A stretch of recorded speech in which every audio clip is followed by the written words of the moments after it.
Hi YouTube, it's Kathy, and this is my weekly entertainment wrap-up for March 1st through 7th. This week I read 2 books, so I watched 3 shows, and I listened to 1 book. I'm also really not digging that I got 1 less hour of sleep this morning because of the whole time change thing, so there's that. It's also my little brother's birthday, so happy birthday to him, and it's also International Women's Day, so things all around. Speaking of, I was actually in a collaboration that got posted today, so I will link that down below as well. The first book I finished this week was one of my most anticipated books of the year. It was an ARC. I've been sitting on it because I wanted to read it specifically during Sequelathon, which is still happening right now, and that's The Faceless Old Woman Who Secretly Lives in Your Home. This is the 3rd standalone Welcome to Night Vale novel. I've had a few people ask me if you need to listen to the podcast or read the other books to read these ones.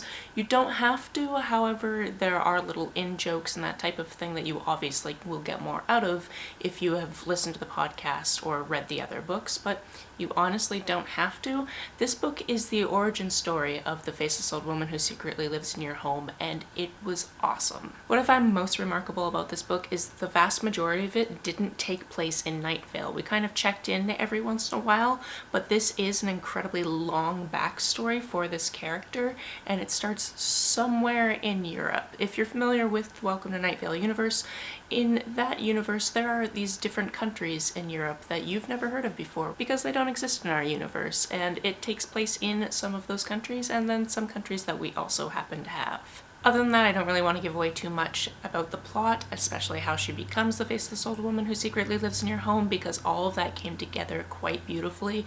As always, the writing is strange and fantastic, and I really very much enjoyed it, so if you're a fan of this universe, you're going to like this book. The other book I finished this week was In the Dream House. This is an autobiography that is written in a very interesting style, and I don't think it's a style that particularly works for me. However, I did enjoy reading this memoir, as much as one can, because it's mostly a memoir of domestic abuse. Carmen Machado takes the imagery of a dream house and talks about a past relationship in relation to that idea, and then goes through all of these different things such as dream house as gaslighting, dream house as major motion picture, those types of concepts, to talk about incidents that happened in this relationship and throughout her life. The central focus of this book is talking about abuse in queer relationships, which is not something we see talked about too much. 1, queer relationships, and then 2, domestic abuse. And if you put those together, it's even harder to find information on that because those are 2 things that are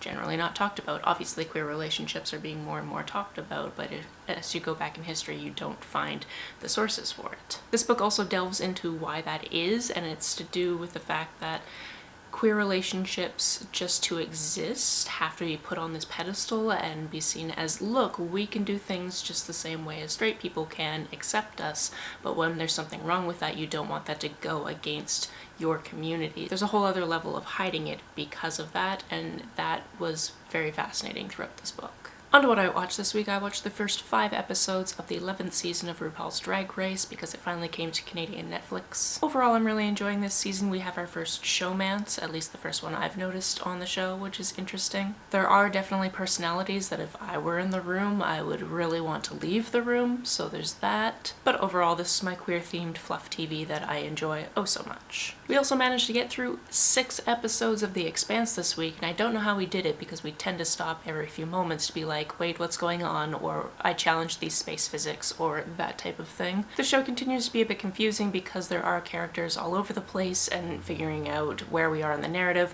Also, we got to a point where it seems like there should have been a season break just because something is completely different about what's going on in the show right now. So it's interesting to see the different narrative structures and try to figure out if that's to do with trying to cram more than 1 book into a season or something like that, because we don't know. We haven't read all of the books. It is still beautifully shot and fun to watch, even if I don't always remember what's going on. And then last night while we were eating dinner and drinking some wine, we watched some old episodes of Friends. I didn't keep track of which episodes we were watching. We kind of sat down somewhere near the end of the first season and watched into the 2nd season. I haven't really watched this show since I was a kid, so it was amazing to me that I knew some of the lines that were coming up.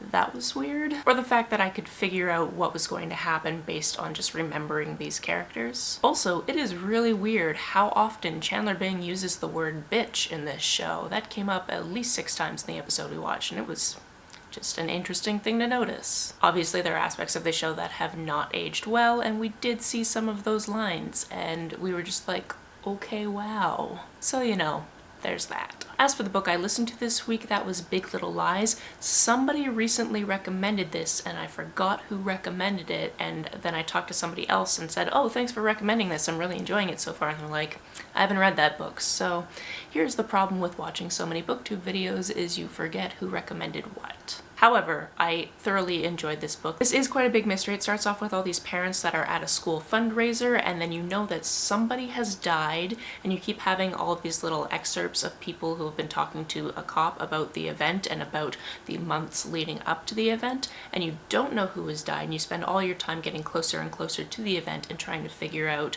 which of basically 3 central characters, you kind of narrow it down to which one of those ladies is going to be the one to die. From those 3 ladies, we have Madeline, who's a mother of 3. She has an older daughter and then 2 younger kids, and her older daughter is from a previous relationship where her husband basically went, oh, I don't know if I can do this whole having a baby thing, and walked out on them. However, he is now remarried and has a daughter the same age as Madeline's youngest daughter, and they go to kindergarten together, so that's super awkward. Then we have Celeste, who's a mother of twins in the same kindergarten class, and she is the victim of domestic abuse, so this heavily talks about her relationship with her husband and her trying to figure out how to leave him. So it was interesting reading this at the same time as reading In the Dream House, because obviously there was some overlap there. And then the 3rd central female character is Jane. She is a single mom of another child who is in the same kindergarten class, and on the first day he is accused of doing something, and that kind of sets off a chain of events. This book had a lot of twists and turns, and I always love a book with a lot of twists and turns. I did see a lot of them coming,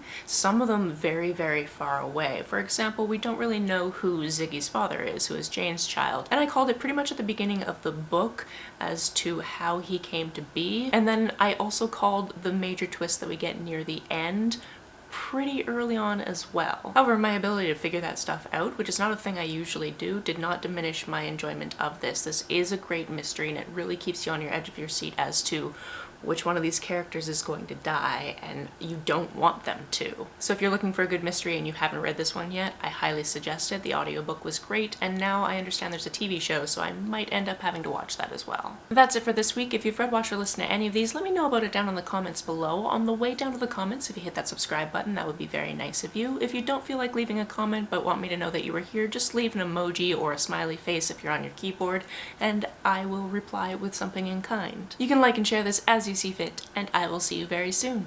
Bye!